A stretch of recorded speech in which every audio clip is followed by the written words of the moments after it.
पूरी से। राधे राधे। राधे राधे महाराज जी। महाराज जी, क्या बिना भक्ति के ज्ञान अहंकार बन जाता है? सावधानी न रही तो, सावधानी न रही तो, सावधानी है गुरु चरणों की कृपा। अगर वो साधक गुरु चरणों की कृपा के आश्रित है तो विशुद्ध वेदांत ज्ञान मार्ग में चलने पर फिर अहंकार नहीं आएगा। और अगर चूक कर गया तो अंतःकरण धर्म में अहंकार जो है उसी में लिप्त होकर वो अपने को ज्ञानी मान बैठेगा, तो फिर माया उसे परास्त कर देगी। दो अहम है, एक शुद्ध मैं, वो ब्रह्म स्वरूप है, और एक अहम जिसमें मैं के आगे प्रकृति की जितनी रचना है उनमें से कुछ भी लग गया गिरोगे, क्योंकि ये माया का प्रकृति का पद तुमने स्वीकार कर लिया। नहीं, और कोई है ही नहीं ब्रह्म के सिवा। सर्वम खलविदम ब्रह्म, केवल मैं, शुद्ध मैं ब्रह्म स्वरूप है। मैं में कुछ लगा दिया तो माया मिक्स हो गया, और माया जहां मिली तो फिर वो नष्ट हो गया। शुद्ध मैं परमात्मा का स्वरूप है, शुद्ध मैं ब्रह्म स्वरूप है। तो अगर गुरु कृपा का आश्रय लिए तो अभिमान नहीं होगा, नहीं तो फिर अभिमान हो जाएगा। अभिमान तो भक्त को भी हो जाता है। जिससे देव ऋषि नारद जी को अभिमान हो गया, काम विजयी, तो भगवान शंकर से जाकर के कहा कि मैंने काम पर विजय प्राप्त की। तो भगवान शंकर ने कहा, भूल करके ऐसी बात मत कहो, ये अहंकार भरी बात है, और हमसे तो कह दिया तो कह दिया, भगवान हरि से मत कहना। तो जाकर भगवान हरि से पहली बात यही रख दी। नारद जी को लगा भगवान शंकर क्रोध से काम को भस्म कर दिया, और मैंने क्रोध भी नहीं किया, इसलिए इनको हमारी विजय सहन नहीं हो रही है, इसलिए मना करते हैं कि हरि से जाके ना कहना। तो नारद जी सीधे हरि के पास गए और कहा, भगवान, ऊपरी बात ये थी कि कृपा शब्द बोला और अंदर अहम था, तो भगवान ऊपरी बात नहीं सुनते, अंदर की बात देखते हैं, प्रभु हृदय की बात देखते हैं। कहा, भगवान आपकी कृपा से हमने काम पर विजय प्राप्त कर ली। भगवान मुस्कुराकर बोले, देवर्षि, आप काम पर विजय प्राप्त कर लें तो कौन सी बड़ी बात, जो आपका स्मरण कर ले वो काम पर विजय प्राप्त कर ले। और पुष्ट कर दिया। भगवान ने देखा देवर्षि नारद मेरे महान भक्त हैं और इनके हृदय में अहंकार आ गया, ये ठीक नहीं है। तुरंत भगवान एक राज्य की रचना कर देते हैं सेकेंड में, और उस राजा के यहाँ राजकुमारी का स्वयंवर हो रहा होता है। देवर्षि नारद जी भगवान के यहाँ से गए तो देखा रास्ते में बड़ा कौतूहल मचा हुआ है। पूछा, क्या? बोले, यहाँ के राजा की राजकुमारी का स्वयंवर है।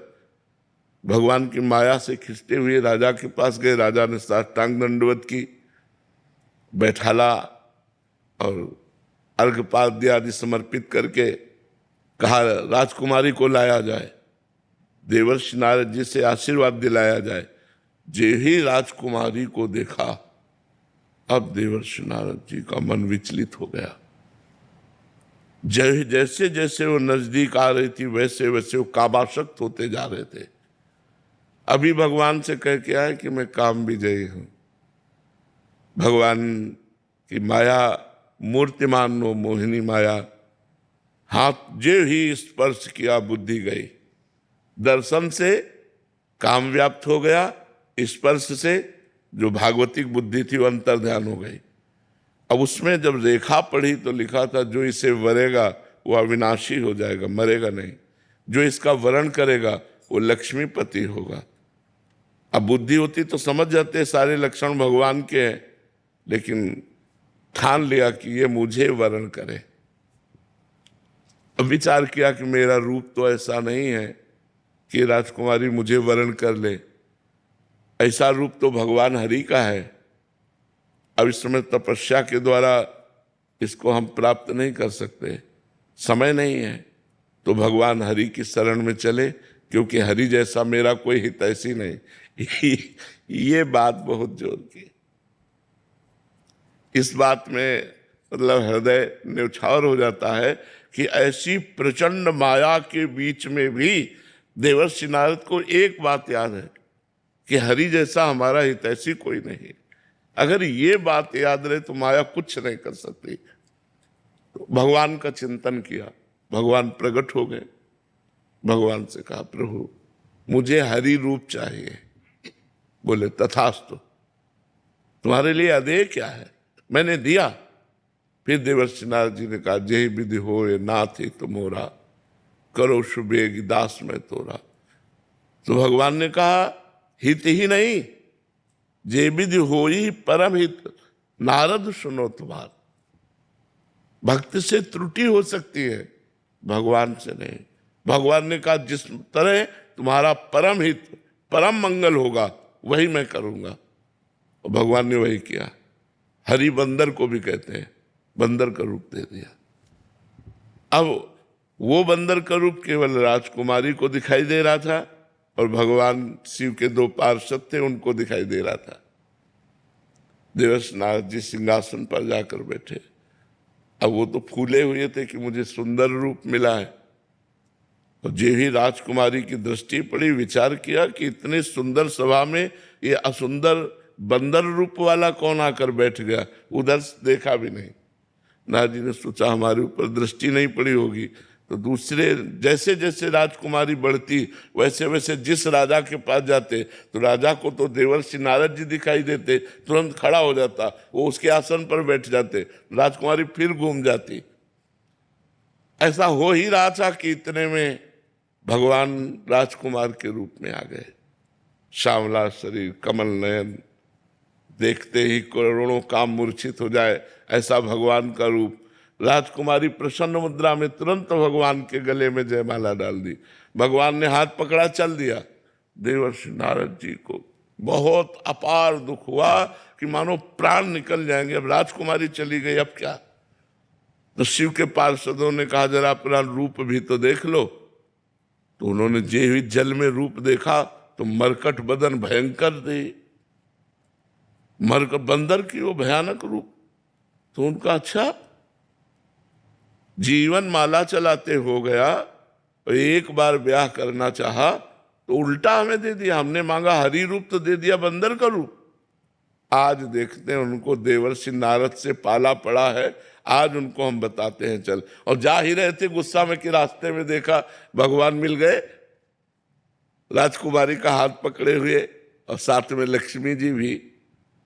देवर्षि नारद जी ने कहा, रुकिए।